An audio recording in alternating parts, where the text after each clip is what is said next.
We are here with Baylor basketball head coach Scott Drew, the perfect first guest to have on our first podcast. How are you doing today? I'm doing great. It's sunny, 75, gorgeous in Waco, Texas. I know you got good weather today, so it's great. We do. We're lucky we have good weather today. So I'm really excited to talk to you today. High expectations going into this season. I think the most important thing, as you guys learned from last season, is just being healthy. So how important do you see that as going into this season compared to maybe last season or in addition to it? Well, I think every year coaches go into the season knowing that you're going to have some injuries, which you try to avoid of those season-ending injuries. And last year we had Langston Love tear his ACL and he was out for the season. Then you have your leading scorer go down in LJ Cryer, out for the season. And then the Big 12 Defensive Player of the Year, Jonathan Tchamwa goes down. So that adds up quick. Knocking on wood, saying our prayers that we got all the season-ending injuries out last year and we're good for the next couple of years. And so with Jonathan, we were there for that injury. It looked terrible. Is there any chance he'll be back this season?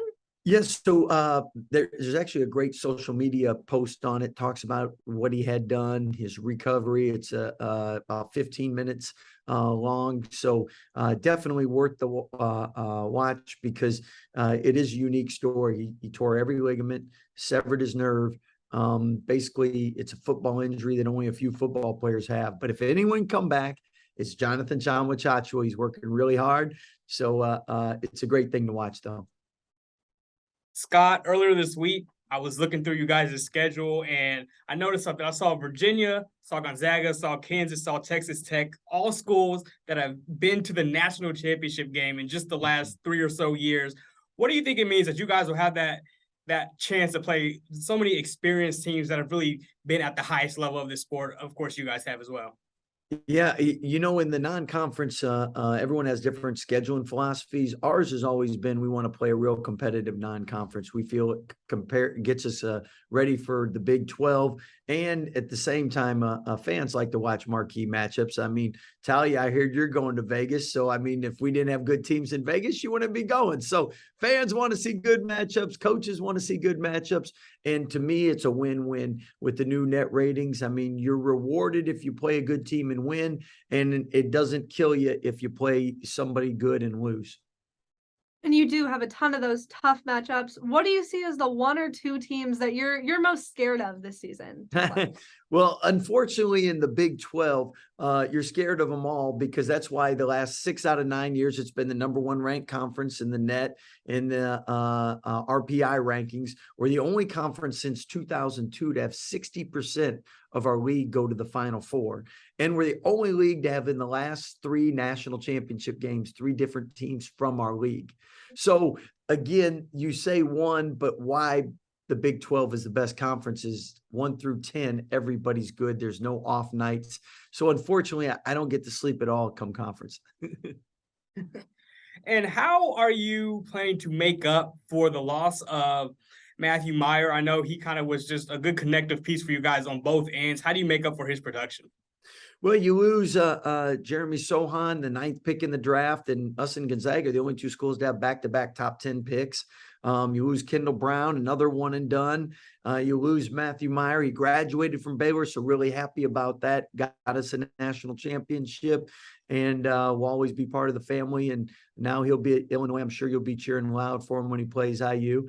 And as far as James Akinjo just signed with the New York Knicks, so we lost some talented players. But why us in Kansas since 2008 are the only Power 5 to win 18 or more years? Because each and every year different players have come in and different players have improved and risen to the standard of what we want, which is excellence. And as long as we keep getting talented players, they stay injury free and put the team first, and us coaches don't screw them up too much, we're going to be all right.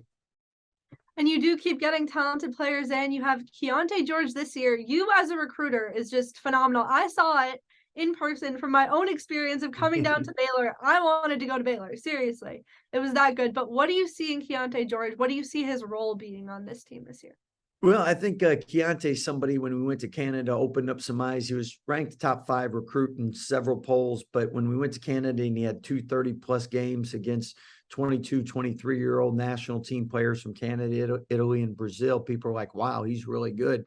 He can score at all 3 levels, but what I like most is he's coachable and wants to get better.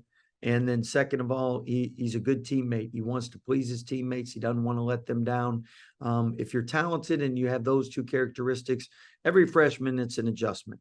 I mean, the officiating is different. It's much more physical. You're playing with guys 4 years older, where you just came from a place where you were the oldest. So it does take freshmen some time to adjust, but Keontae's been a joy to work with, and definitely can put up points in a hurry. And on the note of Keyonte George, you're going to add him into a backcourt that already had LJ Cryer and Adam Flagler. How are you expecting the kind of synergy between those 3 to work out in a 3-guard backcourt? Well, they say to win in March, you got to have good guard play. And we have a great backcourt right now, a lot of depth, which at the end of the day is so important because you practice a lot more than you play games. In the NBA, you're playing games all the time. In college, you're practicing. So if you got good competitive practices, it allows players to get better throughout the year. So I think we have you got Adam, LJ, Keyonte, you got Dale Bonner, you got junior college recruit D'Antoine Grimes, Langston Love, who's coming back from a knee injury, and it'll take Langston a little time to get back to where he was. But you got a real depth there, and you got great teammates that really make each other better each and every day in practice. So we've still got a couple weeks until the season starts, but who's a player that you've seen in practice really grow from last year, a returning player? That's a great question. Because all of them have gotten better because they work really hard. And if you work really hard, you improve. I think statistically, Flo Thamba's really done an amazing job finishing around the rim last year. That was one area you wanted to work on, was finishing in the paint. And this preseason practices and scrimmages and all the stats we've kept, he's really been efficient at finishing around the rim. And when you got great guard play, like you said, it's really important that you have someone inside that can finish, because the defense is definitely stretched with the shooting and good guard play.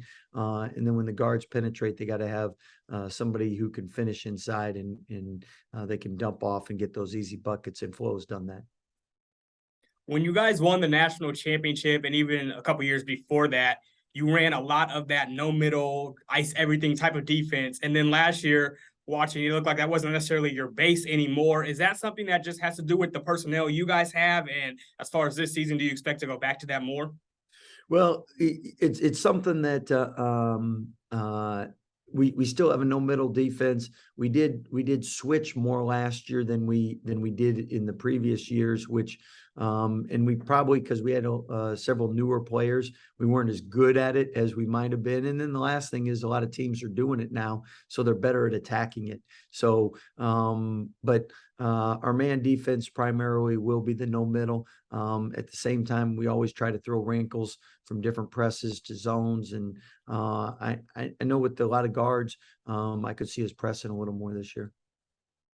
All right, I'm going to take you back a couple years to when you won the national championship. I've asked you about the parade. We've talked about what it was like for you, but I'm wondering who the coolest person was that reached out to you. Someone maybe unexpected, someone that you haven't heard from for a while, or maybe hadn't heard from at all.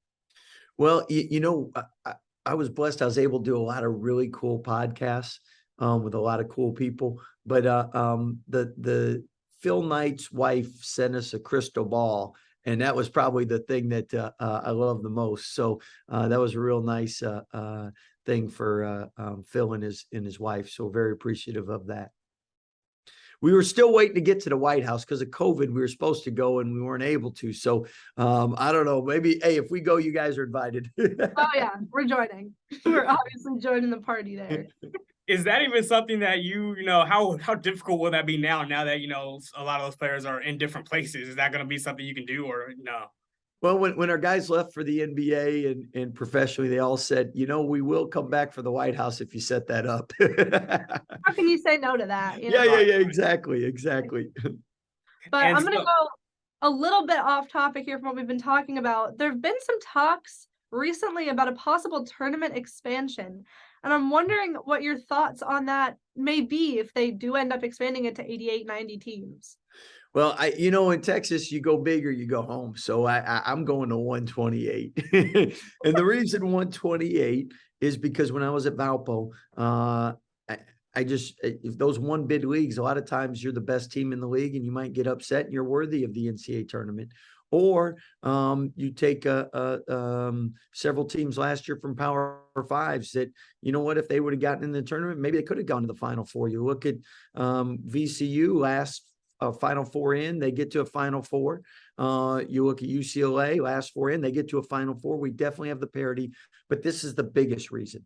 The biggest reason is about 50% of the football players get a postseason. And in basketball, if you take 128, about a third will get postseason. And why that's so critical is the NCAA tournament's why people play college basketball. It's why they want to be a part of college basketball. So why not allow more student athletes the opportunity to join in on that, especially if you have the parity where you have good enough games. And I think we do. Now you got to win 7 instead of 6. And again, selfishly, as long as we're a really good team, you might want it a smaller field because it's easier to win. But I'm just thinking of the student athletes here. A lot of them want to play in the NCAA tournament. And if you go to 128, but no one's ever listened to me before. So that's just my opinion.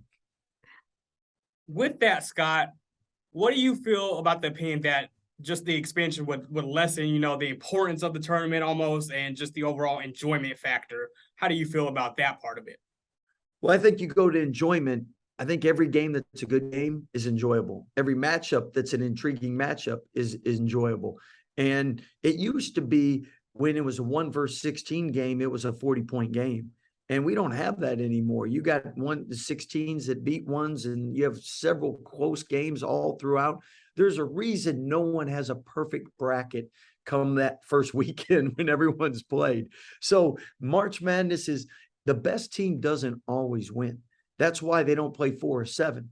In the NBA, the best team wins because 4 out of 7, you're normally going to get the best team. But in a 40-minute game, anything can happen. So if it's an exciting game, you're still having tons of upsets. More student athletes get to be in a part of it.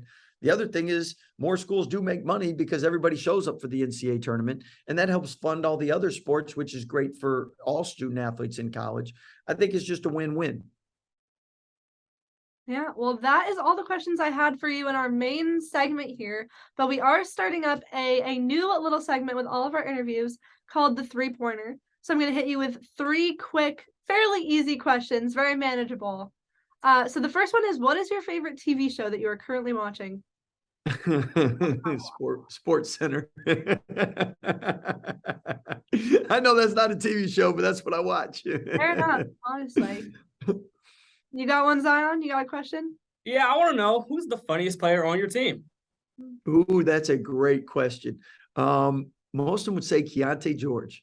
And he's a freshman and he likes to have fun. He acts goofy at times. I know they think I'm goofy, but it's all in a good way. I think he's a lot of fun. All right, and I've got one more here for you. What is your favorite place that you've been able to travel because of basketball? That's such a great question. Probably our foreign tour to Italy. When you're able to go to Rome, you're able to go to Venice, Lake Como, Florence. You're able to bond with your student athletes. You learn history together. You learn about another country, and then you get to play basketball. So that probably has been the best. I'm a big If it's a basketball tournament, Battle for Atlantis, we've won twice. So whenever you win, tournaments are a little bit better. Those memories are always good, no matter what. They're always a little bit better, Well, thank you so much for joining us on our first episode of Diaper Dandies today. We really appreciate you coming on with us, and we're looking forward to watching you this season. Oh, thank you guys for all you do for college sports.